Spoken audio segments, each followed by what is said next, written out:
नमस्कार विद्यार्थियों, नव भारती शिक्षक प्रशिक्षण संस्थान में आप सबका स्वागत है। विद्यार्थियों, मैंने पिछले वीडियो में आपको शिक्षा क्या होती है इसके बारे में बताया था। मैंने आपको पिछले वीडियो में ये बात भी बताई थी कि जो आपकी सेकंड बुक है समकालीन भारत एवं शिक्षा, उसके टॉपिक में मैं आपको करवाने जा रही हूँ। और इस टॉपिक में जो सेकंड बात जो हम पढ़ने वाले हैं वो ये है कि शिक्षा का जो अर्थ है उसको समाज व परिस्थितियों के आधार पर समय समय पर उसका विश्लेषण किया गया और शिक्षा के अर्थ को समझा गया। जैसा कि मैंने पिछले वीडियो में बताया था कि शिक्षा शब्द आया कहाँ से। पिछले वीडियो में भी मैंने आपको बताया था कि शिक्षा शब्द जो है वो लैटिन भाषा के, कौन सी भाषा के? लैटिन भाषा के एजुकेटम से बना है। किससे बना है? एजुकेटम से बना है, जिसका अर्थ होता है बाहर निकालना। क्या होता है? जिसका अर्थ होता है बाहर निकालना। ठीक है। अब उसके बाद मैंने आपको ये भी बताया था कि लैटिन भाषा में दो शब्द भी हमें देखने को मिलते हैं, एजुसियर और एजुकेयर।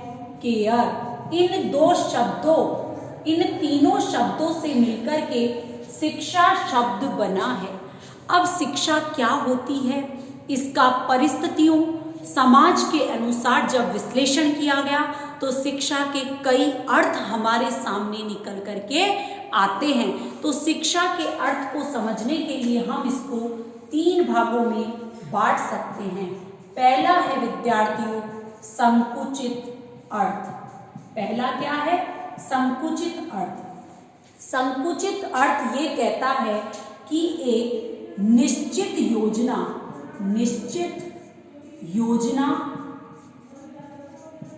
निश्चित समय व विषयों को, निश्चित योजना व विषयों को एक निश्चित समय में पढ़ाना ही शिक्षा कहलाता है। और इसमें हम मान सकते हैं कि विद्यार्थियों को जो विद्यालय में शिक्षा प्रदान की जाती है वो शिक्षा कहलाती है, जिसमें बच्चे को ये समझाया जाता है या एक वयस्क को ये समझ में आ जाता है कि शिक्षा प्राप्त करना कहाँ पर संभव है? विद्यालय में। तो विद्यालय के एक निश्चित वातावरण में निश्चित विषयों का अध्ययन करना ही शिक्षा है। ये शिक्षा का संकुचित अर्थ कहलाता है, जिसमें हम बोल सकते हैं औपचारिक शिक्षा को शिक्षा के संकुचित अर्थ के अंतर्गत शामिल कर सकते हैं विद्यार्थियों। उसके बाद दूसरा अर्थ आता है विद्यार्थियों व्यापक अर्थ। क्या आता है? व्यापक अर्थ कहता है कि शिक्षा जीवन पर्यंत चलने वाली प्रक्रिया है। शिक्षा जीवन पर्यंत चलने वाली एक प्रक्रिया है। जीवन में चलने वाली एक प्रक्रिया है। व्यक्ति, परिवार, समाज, व्यक्ति परिवार से सीखता है, समाज से सीखता है, मित्रता से भी सीखता है। इसके अलावा मनोरंजन, यात्रा, विवाह, मनोरंजन,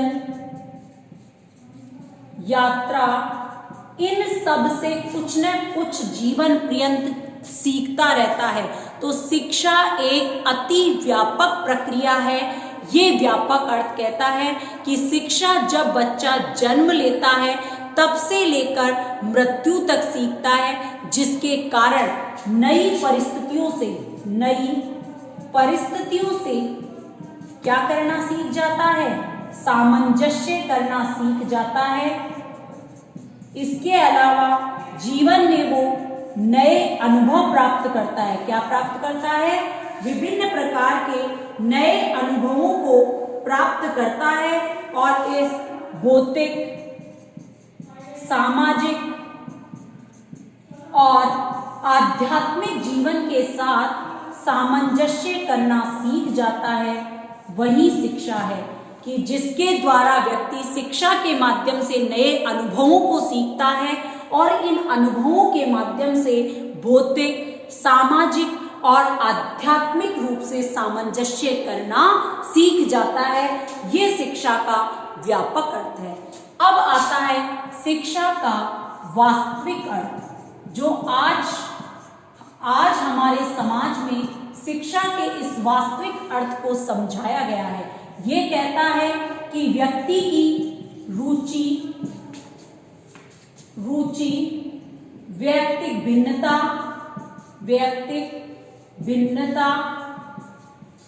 व्यक्तिक भिन्नता के साथ उसकी योग्यता, व्यक्तिक भिन्नता के साथ उसकी क्षमता, योग्यता, सामाजिक कौशल, इन सब को ध्यान में रखते हुए या इन सब की स्वतंत्रता रहते हुए या इन सब को ध्यान में रखते हुए जब बालक का आध्यात्मिक, बौद्धिक, मानसिक, सामाजिक ये सभी प्रकार का विकास होता है और बच्चा उन्नति के शिखर पर पहुंचने का प्रयास करते हैं, तो वो पहुंचाने का कार्य करती है आपकी शिक्षा।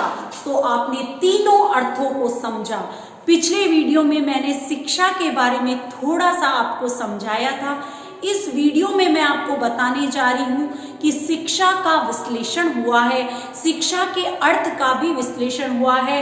जो शिक्षा एक विद्यालय तक सीमित थी, अब वो शिक्षा एक व्यापक अर्थ को ग्रहण कर चुकी है, क्योंकि मानना यही है कि शिक्षा एक व्यापक प्रक्रिया है जो बालक के जन्म से लेकर मृत्यु तक चलती रहती है, जिससे व्यक्ति अपने परिवार, मित्रों, विवाह, मनोरंजन, यात्रा, जीवन के हर पल में कुछ नई शिक्षा प्राप्त करता है, जिससे वो इस समाज के साथ सामंजस्य करना सीख जाता है, इस भौतिक वातावरण से सामंजस्य करना सीख जाता है, इस सामाजिक वातावरण के साथ सामंजस्य करना सीख जाता है विद्यार्थियों। उसके बाद अब जो वास्तविक रूप में अर्थ प्राप्त होता है इन दोनों के मिलने से, कि शिक्षा होनी ऐसी चाहिए जिसमें व्यक्ति की रुचि, योग्यता, क्षमता, इसके अलावा उसका सामाजिक कौशल, इन सबको ध्यान में रखते हुए उसका बौद्धिक, आर्थिक, सामाजिक, मनोवैज्ञानिक सभी दृष्टिकोणों से विकास किया जाए ताकि बच्चे की उन्नति हो। इसी को हम क्या कहते हैं? शिक्षा कहते हैं। कि जब अलग की बौद्धिक कौशल का, उसके सामाजिक कौशल को हमने बाहर निकाल दिया, वही असली शिक्षा है। ये शिक्षा का वास्तविक अर्थ हमारे सामने आता है। अब हम शिक्षा की कुछ परिभाषाओं के बारे में अध्ययन करते हैं कि शिक्षा की क्या परिभाषाएं हैं। तो देखिए, शिक्षा की परिभाषाओं में अगर हम प्राचीन काल की ओर चलें, किसकी बात करें? प्राचीन काल की बात करते हैं विद्यार्थियों। तो प्राचीन काल की अगर हम शिक्षा की तरफ अपना ध्यान लगाते हैं, तो प्राचीन काल में जो भगवत गीता है, उस भगवत गीता में साफ लिखा हुआ है विद्यार्थियों, किसके बारे में? सा विद्या विमुक्ते, जो बंधनों से मुक्त कर दे वही क्या है? असली शिक्षा कहलाती है विद्यार्थियों। सबसे पहले हम शिक्षा की परिभाषा में सुकरात की परिभाषा को देखते हैं। किसकी? सुकरात। सुकरात के बारे में माना जाता है यूनानी दार्शनिक था और सुकरात प्लेटो का गुरु भी माना जाता है। सुकरात ने यही बात कही थी कि मनुष्य के मस्तिष्क में, मनुष्य के अदृश्य रूप में विद्यमान संसार के सर्वमान्य विचारों को प्रकाश में लाना। क्या कहा? कि मनुष्य के मस्तिष्क में, इसको साथ में लिखते जाना, मनुष्य के मस्तिष्क में अदृश्य, मनुष्य के मस्तिष्क में अदृश्य सर्वमान्य विचारों को, सर्वमान्य विचारों को प्रकाश में लाना, सर्वमान्य विचारों को प्रकाश में लाना ही क्या है, शिक्षा है। ये कहा सुकरात ने। क्या कहा कि मनुष्य के अंदर जो भी अदृश्य विचार आ रहे हैं, जो भी मनुष्य के अंदर अदृश्य विचार आ रहे हैं विद्यार्थियों, उन सब का नाम ही क्या है, शिक्षा है। उन सब का नाम ही क्या है, शिक्षा है। उन सब को प्रकाश में लाना ही शिक्षा है। इसके अलावा जो है दूसरी परिभाषा है फ्रोबेल की।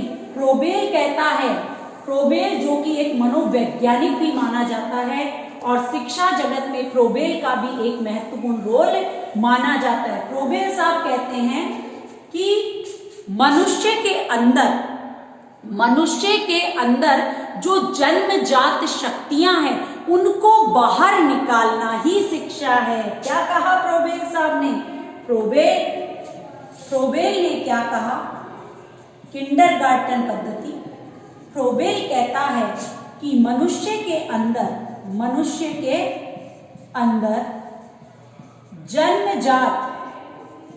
जन्मजात जो शक्तियां हैं, जन्मजात जो शक्तियां हैं उनको बाहर निकालना ही क्या कहलाता है, शिक्षा कहलाता है। ये किसने कहा? ये कहा आपके फ्रोबेल साहब ने। अब आता है तीसरी परिभाषा आती है रविंद्रनाथ टैगोर की। रविंद्रनाथ टैगोर ने कहा कि शिक्षा वह है जो मस्तिष्क को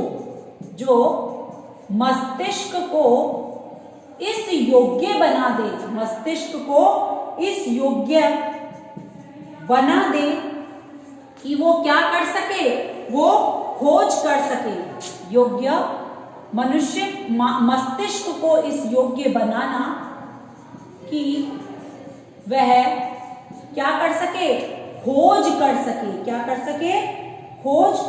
सके और अपने विचारों को व्यक्त कर सके, कि वह खोज कर सके। ठीक है, ये किसने कहा? रविंद्रनाथ टैगोर ने कहा।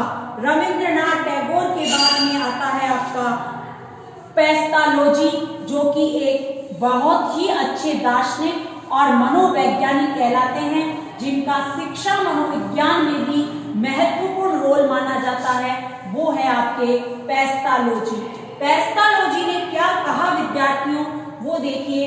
पेस्टालोजी ने कहा कि मनुष्य की जो जन्मजात शक्तियां हैं उनको स्वाभाविक रूप से बाहर निकालना। कैसा? प्रेशर से नहीं, स्वाभाविक रूप से बाहर निकालना ही शिक्षा है। क्या कहा पेस्टालोजी ने? मनुष्य के अंदर जो भी स्वाभाविक शक्तियां हैं उन सब को बाहर निकालना।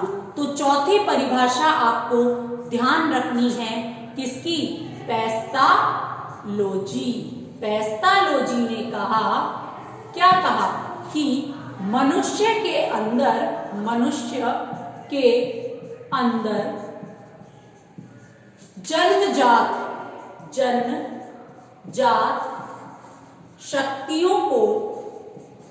जन्मजात शक्तियों को बाहर निकालना।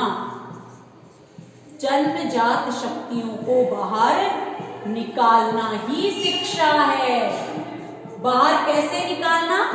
स्वाभाविक रूप से। ध्यान रखना, ये यहाँ पर स्वाभाविक रूप की बात कर रहा है, उसे ही हम क्या कहते हैं? शिक्षा कहते हैं। अब आता है कांट के अनुसार कांट कहते हैं, क्या कहते हैं कांट साहब? कि शिक्षा व्यक्ति की उस पूर्णता का विकास है जिसकी उसमें क्या है? क्षमता है। व्यक्ति की उस पूर्णता का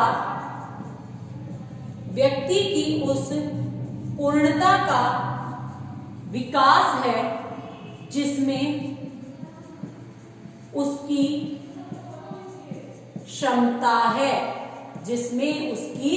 क्षमता है। ये किसने कहा? कांट साहब ने कहा। अब आता है विद्यार्थियों किसका? विवेकानंद। विवेकानंद की परिभाषा कई बार पूछी गई है। विवेकानंद ने क्या कहा, बहुत ही अच्छी परिभाषा और बहुत ही इंपॉर्टेंट है। इन्होंने कहा कि व्यक्ति के अंदर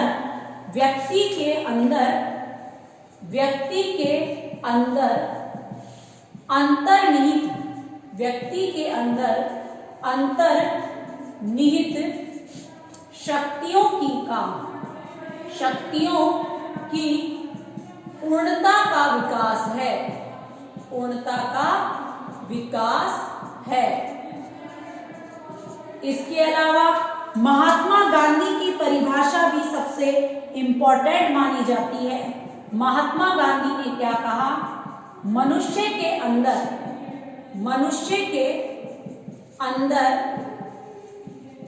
शरीर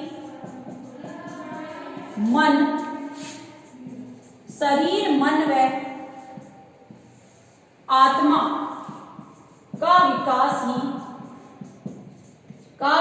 ही शिक्षा है। क्या कहा गांधी जी ने कि मनुष्य के अंदर शरीर मन व आत्मा का अगर विकास होता है वही क्या कहलाता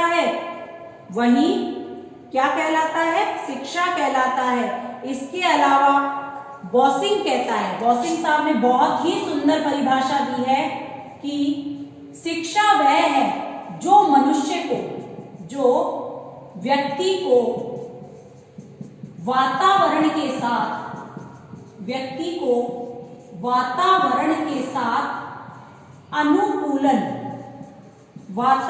के साथ अनुकूलन कराना है, जिससे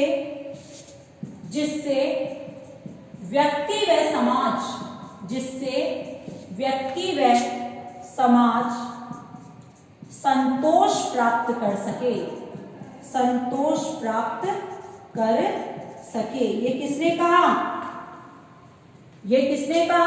ये बॉसिंग साहब ने कहा। और एक लास्ट परिभाषा और बता रही हूं विद्यार्थियों में, जेम्स कहता है कि शिक्षा उन आदतों का संगठन है जो व्यक्ति को भौतिक व सामाजिक वातावरण में उचित स्थान देती है। ध्यान रखना विद्यार्थियों, बहुत ही इंपॉर्टेंट परिभाषा है एग्जाम के दृष्टिकोण से।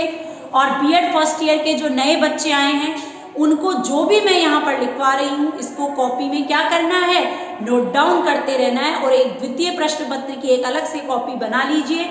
ये मेरा सेकंड वीडियो है और इस वीडियो में जो भी मैं शिक्षा की डेफिनेशन आपको बोल बोल के लिखा रही हूँ उन सबको याद करना है और कीज को पकड़ना है। अगर आपने इसके कीज वर्ड्स को पकड़ लिया तो आपको सबकी डेफिनेशन इजीली लर्न हो जाएगी विद्यार्थियों। तो देखिए, सबसे पहले सुकरात कहता है मस्तिष्क में अदृश्य सर्वमान्य विचार। ध्यान रखना, सुकरात आते ही मस्तिष्क याद रखना है।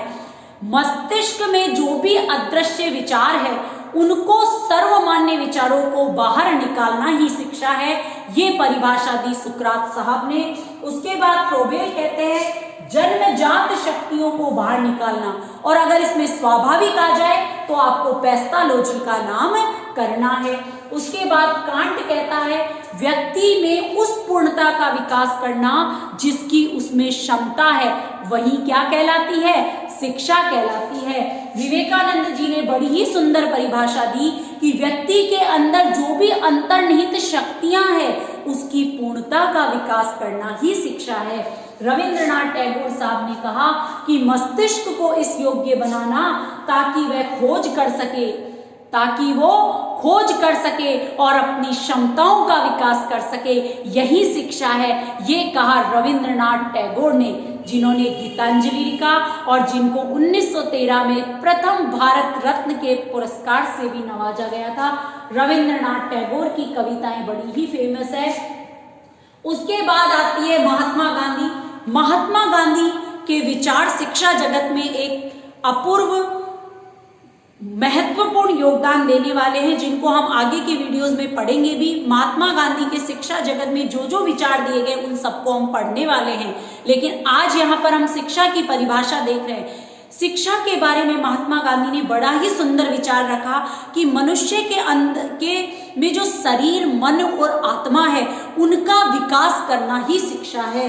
इसके अलावा बॉसिंग कहता है शिक्षा वह है जो व्यक्ति को इस वातावरण के साथ अनुकूलन करना सिखाए और जिससे व्यक्ति व समाज दोनों को संतोष प्राप्त हो सके, वही शिक्षा कहलाती है। इसके अलावा जेम्स साहब ने कहा कि शिक्षा आदतों का एक संगठन है जो व्यक्ति में भौतिक व वातावरण के साथ उचित संबंध करना सिखाती है। तो जेम्स, ध्यान रखना, आदतों का संगठन है। जेम्स ने कहा आदतों का संगठन है। महात्मा गांधी शरीर, मन व आत्मा, पैथोलॉजिस्ट स्वाभाविक जन्मजात शक्तियों को बाहर निकालना, जन्मजात शक्तियों को बाहर निकालना, प्रोबेल मानसिक रूप के जो अदृश्य सर्वमान्य विचार है उनको बाहर निकालना, सुकरात, ये आपको ध्यान रखना। अंतर्निहित पूर्णता का विकास किसको याद रखना है? विवेकानंद को याद रखना है। तो ये सारी डेफिनेशन ना केवल आपके बीएड फर्स्ट ईयर, आगामी दिनों में जो कंपटीशन एग्जाम्स होने वाले हैं उनके लिए भी ये काफ़ी इम्पोर्टेंट है। तो आप लगातार इस शिक्षण प्रशिक्षण संस्थान की जो ऑनलाइन क्लासेस चल रही है उन सब से जुड़े रहिए, और जो हमारे जो बीएड फर्स्ट ईयर के जो विद्यार्थी हैं जो आगे आने वाले टाइम में एक शिक्षाविद बनने वाले हैं, तो अच्छे शिक्षाविद बनने के लिए आपको सभी प्रकार की नॉलेज का होना बहुत ही इम्पोर्टेंट है। तो इसके लिए आप हमारी जो ऑनलाइन क्लासेस चल रही है उनसे लगातार जुड़े रहिए और ज्ञान प्राप्त करते रहिए। सभी जो बीएड फर्स्ट ईयर के विद्यार्थी हैं उनको बीएड आप आगामी दिनों में अच्छे से पूर्ण करें, इसके लिए बहुत बहुत शुभकामनाएं। और आप हमारे जो नव भारतीय शिक्षण प्रशिक्षण संस्थान है उस शिक्षण प्रशिक्षण संस्थान की जो ऑनलाइन क्लासेस है उनसे लगातार जुड़े रहिए। आगे आने वाले जो क्लासेस है उनमें सभी विषयों की ऑनलाइन क्लासेस होगी, सभी टीचर्स से आपका संपर्क होगा। इसके लिए आप इस ऑनलाइन क्लासेस से जुड़े रहिए विद्यार्थियों। धन्यवाद।